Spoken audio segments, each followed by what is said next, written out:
L'Afrique a avorté sa marche vers la modernité et a adopté la modernité des autres sur un fond d'analphabétisme, sur un fond d'incohérence, sur un fond de misère, sur un fond de mendicité au sommet de l'État, après avoir promis le développement au lendemain des indépendances. C'est le cadre qui a tué l'économie du village avec ses connaissances inadaptées, ses connaissances axées sur le moderne et l'industriel, dans un monde où le traditionnel est la priorité. Il faut revoir les choses. Les normes européennes ne sont pas les normes africaines. Les normes des villes ne sont pas les normes du village. L'immunologie du monde paysan ne doit pas être l'immunologie de ceux qui vivent sur les carreaux cirés, quoi. L'eau potable pour nous, c'est l'eau de robinet. Mais l'eau de robinet, celui qui vient de l'Europe, il ne peut pas boire ça, il va tomber malade. Tout est relatif. La loi de la relativité doit s'imposer sur cette loi cadrée, des intellectuels cadrés. Bon, l'autre les avait appelés, comme il le dit, par un nom péjoratif. Mais moi, je dis qu'ils sont cadrés. Ils doivent sortir de leur cadre. Le cadre africain doit sortir de son cadre et s'ouvrir à l'intelligence situationnelle. 1 plus 1 égale 2, je suis d'accord. Mais il faut ajouter que c'est dans grand air. 1 plus 1 ne donne pas 2 dans la famille. Ça devient les mathématiques de la stérilité dans la famille. 1 plus 1, si ça ne donne pas 3, 4, 5 ou 6, vous ne pouvez pas vivre ensemble. Mais ça, c'est un grand F. Et 1 plus 1 dans l'agriculture, ça peut donner 1000. Parce qu'une graine plus une terre peut donner 1000 graines en 3 mois. Mais on nous a cadrés dans grand air. Et on est agrégé dans grand air et on refuse de s'ouvrir à l'intelligence situationnelle. Et on a tué l'économie. On a tué l'économie des villages. Et moi, je rêve de restaurer l'économie villageoise. Parce que l'analphabétisme devrait être une force pour notre économie. Le chômage devrait être une force pour l'économie des pays africains. Je prends le système éducatif comme un complot contre l'économie. Quand on sortait l'enfant du village, il avait 5 ans. 6 ans au cours primaire, il devrait produire 3 tonnes de maïs s'il n'avait pas été à l'école. 7 ans au cours secondaire, il devrait produire 7 tonnes de maïs. 4 ans au cours universitaire, il devrait produire 10 tonnes de maïs. Derrière chaque étudiant qui a la maîtrise, il y a 20 tonnes de maïs qu'on doit au village. Ils n'ont pas produit, ils ont mangé. J'ai dit ça au recteur Saint-Saint la dernière fois, que ce n'est pas logique que l'on forme les enfants et qu'on ne les utilise pas. Ce n'est pas logique qu'on engraisse des vaches et qu'on ne les traite pas. Ce n'est pas logique qu'on engraisse des bœufs et qu'on ne les envoie pas à l'abattoir.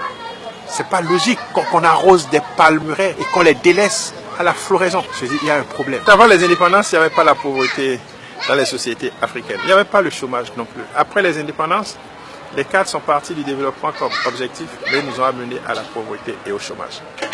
Je dis, ce n'est pas leur faute.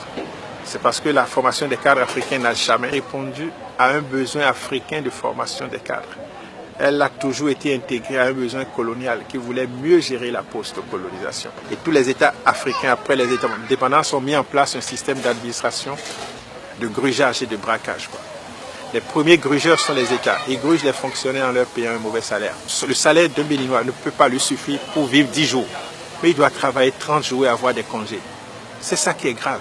C'est ça qui est incohérent. Quand vous êtes payé comme ça, vous n'avez que la surfacturation, la corruption et les projets dits de lutte contre la pauvreté pour arrondir les bouts. Donc l'État vole les fonctionnaires en leur payant un mauvais salaire.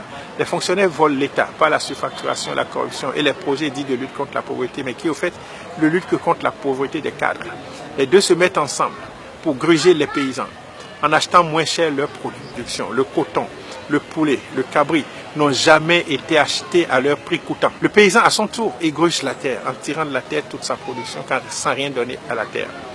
Il tire de la chèvre toute sa production sans rien donner à la chèvre. Il tire du poulet toute sa production sans rien donner à la poule mère. Et pour finir, toutes ces entités, terre, poulet, cabri, porc, sont rentrés en grève contre l'homme. Comme les fonctionnaires grèvent contre l'État, eux ils aussi grèvent en réduisant leur productivité. Autant de nos grands-parents, les poules pondaient jusqu'à 20 œufs. Aujourd'hui, elles ne pondent que 6 ou 8. C'est leur façon de gréver. La terre donnait bien au temps de nos grands-parents, mais aujourd'hui, elle ne donne plus. Après 5 ans d'exploitation abusive, la terre arrête de donner la production. Et vous voyez, les poulets, les pintades, les canards, les cabris sont allés jusqu'à réduire leur masse corporelle pour s'adapter à la misère qu'on leur a imposée. Et c'est ça, au fait, la pauvreté. Et c'est sur ce diagnostic que se fonde la maison du paysan. On retourne à la terre ce qu'on lui a volé. Et la terre est prête encore à donner le maximum de production. On retourne aux animaux ce qu'on leur a volé. Et c'est là même qui est l'idée du retour au village, quoi. Le retour au village. On retourne au village ce qu'on lui a volé, le village va prospérer. On retourne à l'Afrique ce qu'on lui a volé, l'Afrique va prospérer.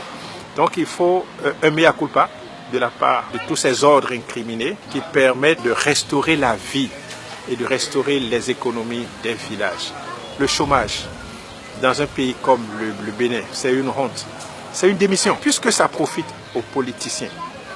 Puisque la misère leur profite, la pauvreté leur profite, c'est sur un fond de pauvreté qu'on est maire ici, qu'on est député au Bénin, qu'on est président. Puisque ça leur profite, ils ne trouveront jamais la solution à ça.